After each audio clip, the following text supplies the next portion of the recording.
ದೆಹಲಿಯಲ್ಲಿ 27 ವರ್ಷಗಳ ನಂತರ ಬಿಜೆಪಿ ಅಧಿಕಾರಕ್ಕೆ ಬಂದಿದೆ. ಆರಂಭದಿಂದಲೂ ಭ್ರಷ್ಟ ಆಡಳಿತ ನೀಡಿದಂತಹ ಆಪ್ ಪಾರ್ಟಿಯನ್ನು ಮತದಾರ ನಿರ್ಲಕ್ಷ್ಯ ಮಾಡಿದ್ದಾನೆ. ಸ್ವತಃ ಕೇಜ್ರಿವಾಲ್ಗೆ ಸೋಲುಂಟಾಗಿದೆ.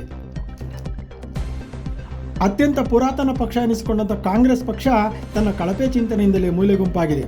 ಆಪ್ನ ಚುನಾವಣಾ ಚಿಹ್ನೆ ಪೊರಕೆ ಆಪ್ನ ಕೇಜ್ರಿವಾಲ್ಗೆ ಮುಳುವಾಗಿದ್ದು, ದೆಹಲಿಯ ಮತದಾರ ಭ್ರಷ್ಟರ ಪರವಾಗಿಲ್ಲ ಎಂದು ಗುಡಿಸಿ ಹಾಕಿದ್ದಾನೆ. ಕೇಜ್ರಿವಾಲ್ರ ಅತ್ಯಂತ ಭ್ರಷ್ಟ ಆಡಳಿತ ಆಪ್ನ ಪ್ರಮುಖ ನಾಯಕರ ಪಕ್ಷಾಂತರ ಮಾಡಿದ್ದು, ಲಿಕ್ಕರ್ ಹಗರಣ, ಪ್ರಮುಖ ನಾಯಕರ ಜೈಲುವಾಸ, ದೆಹಲಿಯ ಕಲುಷಿತ ವಾಯುಮಾಲಿನ್ಯದ ಕಡೆಗಣನೆ ಇದೆಲ್ಲವನ್ನೂ ಗಮನಿಸಿದ ಬಿಜೆಪಿ ಉಚಿತ ಕೊಡುಗೆಗಳು ಕೈ ಹಿಡಿದಿದ್ದು ಗಮನಾರ್ಹ. ಅತ್ಯಂತ ಪುರಾತನ ಇತಿಹಾಸದ ಕಾಂಗ್ರೆಸ್ ಪಕ್ಷ ಅವನತಿಯತ್ತ.